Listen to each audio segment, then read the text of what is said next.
So let's talk a little bit about God's law and how does that relate to natural law and consequentialism and ethical formalism and virtue ethics and all that kind of stuff. The idea of God's law is that there is a God, number one, and number two, since there is a God, uh, someone that we presume by definition to be the creator of all the universe, there is an objective reality, a reality that is outside of ourselves. We don't imagine what that reality is to be, and we don't imagine what those legal standards by which we should live happen to be. We can gather those through, well, using our rationality and our reason to come up with those laws that apply to the world. That's what Thomas Aquinas was all about. You can use reason to come to these things. There's some things that you can't surmise through rationality, however. Those things can only be understood in relationship with God himself and the demands of that relationship, which are often completely counterintuitive to the natural laws that we happen to live by. So we have a little bit of a confusion. In many ways, we would say that the existence of God laws for the Christian, for instance, would happen to be something along the lines of an ethical formalism, something that we can ascertain through reason by looking at a situation and saying, is it okay for me to steal this sandwich that's sitting on the side of the trail as I'm doing a hike and I'm famished? I really need to eat something for strength to be able to finish my hike. Nobody's attending this sandwich. It's right there. Is there anything stopping me from eating it? Well, we can think it through and imagine, is it okay for 8 billion people in the world that are hiking down this mountain to go ahead and eat this sandwich? Well, no, if it's not okay for them, then it's not okay for me either. So there we use our reason and our rationality to come up with the conclusion that stealing is wrong, right? That's a categorical imperative. It applies to all people in like situations anywhere in the world for all time. Well, God's law is a little bit counterintuitive. It goes along with the natural law and the ethical formalist way of looking at those rules and laws that apply to us and that should restrict our behavior from our brutish caveman mentality. And it takes it a step further into the world of where we have charity, self-sacrifice, grace, mercy, and forgiveness, where the world would not want to go along with those basic concepts. So, for the Christian, going along with God's law, which is the natural law or the ethical formalist way of viewing the world, plus that understanding on how we should live, that comes specifically from our relationship with God, that is how we attain eudaimonia. There's that Greek word again that Aristotle was talking about, that the Stoics kind of refer to as well. That is the flourishing, the good life that allows us, when we're on our deathbed, to look back and say, my life was worth living at that time. It's not necessarily aligning with the civil laws of the country. It's not necessarily living a pure life. It's simply living with the understanding that there's something that is not only outside of ourselves that demands something of us, a duty that we have to live up to behave in specific ways towards each other, towards God, and towards ourselves. But it's based on that relationship with God that takes us to a higher level of existence. Immanuel Kant kind of talked about something like that when he would talk about supererogatories. Supererogatives? Superduties. So we have a duty to live by the natural law or the law that we are able to ascertain through reason and rationality. We have a duty to live an ethical life if we really want to find out that we're flourishing, but that duty extends even further to live by God's relationship governing our behavior. And that's what's going to get us to that point where we can feel fulfilled in the way that we have acted. I had a debate with artificial intelligence recently, talking with Gemini, right? That's kind of the Chat GPT. I don't know who makes that. Maybe Google. In any case, it's pretty good. Actually, it gets you about 80% of the way to the knowledge that you really are looking for. That remaining 20% takes a certain amount of moral sense that I guess AI is unable to replicate. And so it gets you most of the way, but not all the way, which is why I still use ChatGPT in my classes for my students. I encourage them to go to ChatGPT for a couple of reasons. One, they're going to do it anyway.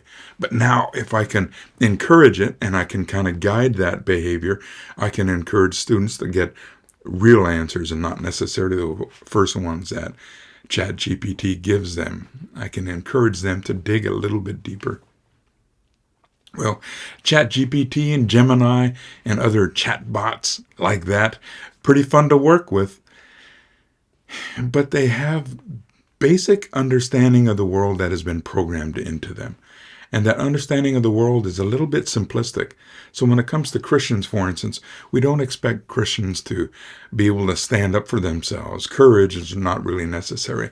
The chatbots think that Christianity is all about bending over backwards for somebody else in order to show love and respect and tolerance for other beliefs. And that's not what Christianity is about at all. Actually, it's about fighting that battle that really is raging around us. That's not the battle around natural law and natural rights. It's the spiritual battle.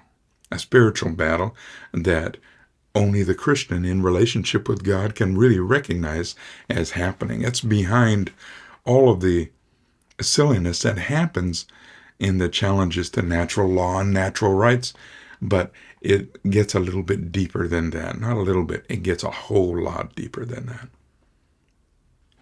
Well, when it comes to natural law and ethical formalism and that kind of stuff, God's law holds some things in common with those other systems. And those things in common are good. We can use those to our benefit, right? So they have the shared goal of finding the ultimate good for the maximum number of people in the world, but it's not looking at it in a consequentialist kind of fashion. It assumes that the best good for the greatest number of people is for all of them to be following God, the creator of the universe, that wanted from the very beginning to have relationship with them. And so the spiritual battle is not about making people feel good about themselves and letting them go off in their craziness and think that they are attaining some higher level or predestined level of existence for themselves. It's cutting through all of that and allowing them to get back in relationship with God. And anything that stands in the way of that relationship is evil. It's a Satan. And we see that evil and that Satan confronting us everywhere. We see it when people are trying to get into identity groups and pit one identity group against another identity group. The purpose is not to exalt one identity group or another, but to destroy the reality, the theism that has governed our lives and that we know intuitively is the truth.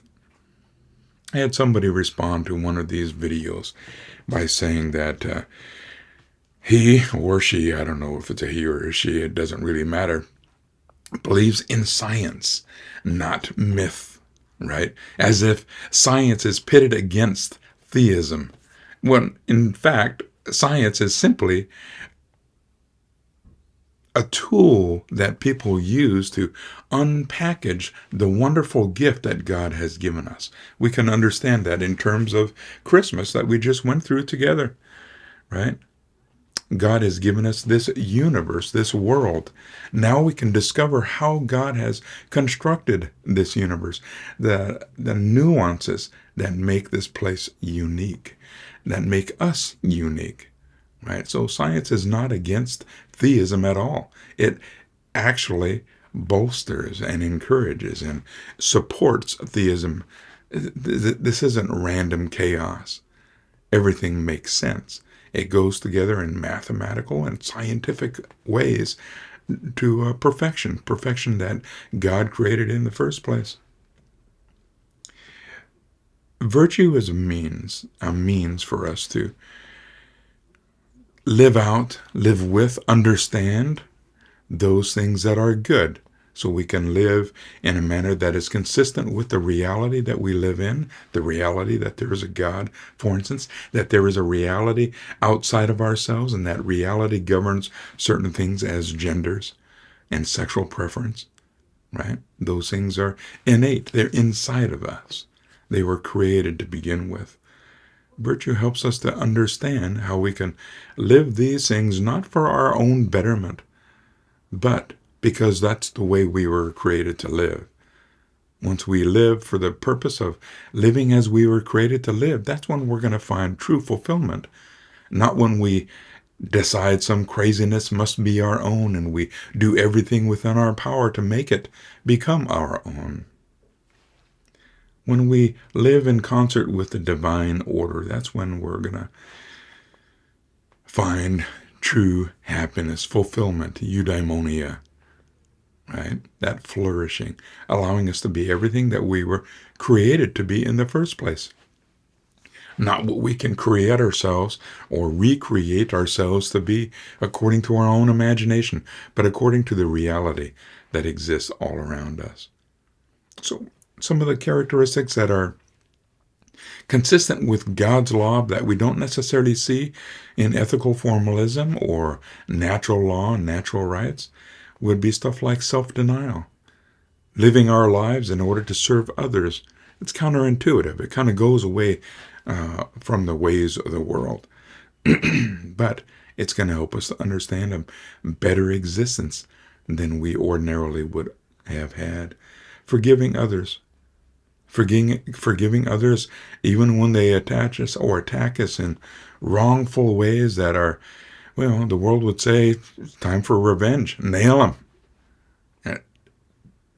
Beat their hide, right? Destroy them. Hang them up. Revenge, vengeance is kind of the way of the world. Forgiveness flies in the face of that. It's counterintuitive. God's law is not inconsistent. It's the actual opposite of a lot of the laws that we intuitively want to have govern our lives. And so we're living by a higher duty, a higher expectation, a higher good. Exalting people because they are the end, not because they're a tool for us to exalt ourselves, lift ourselves up, but because what really matters are those other people, and finding them or nurturing them towards relationship with God, loving our enemies, those types of things that are entirely counterintuitive. So, do all Christians agree upon these things? No, absolutely not. Most Christians, for the most part, I would say, actually do not agree with these things. They would say, you know what? Living and let live is the way of the Christian world. That's not the case. Christians are in a spiritual battle, and it's best for us to have the courage to fight that battle. We ally with those people that are fighting the same smaller battles that we would fight ourselves, but we don't necessarily identify ourselves entirely with them, because our true identity comes only in our relationship with God. All right. That'll help you understand a little bit of some of the videos that will be following this one. I'll talk to you guys later.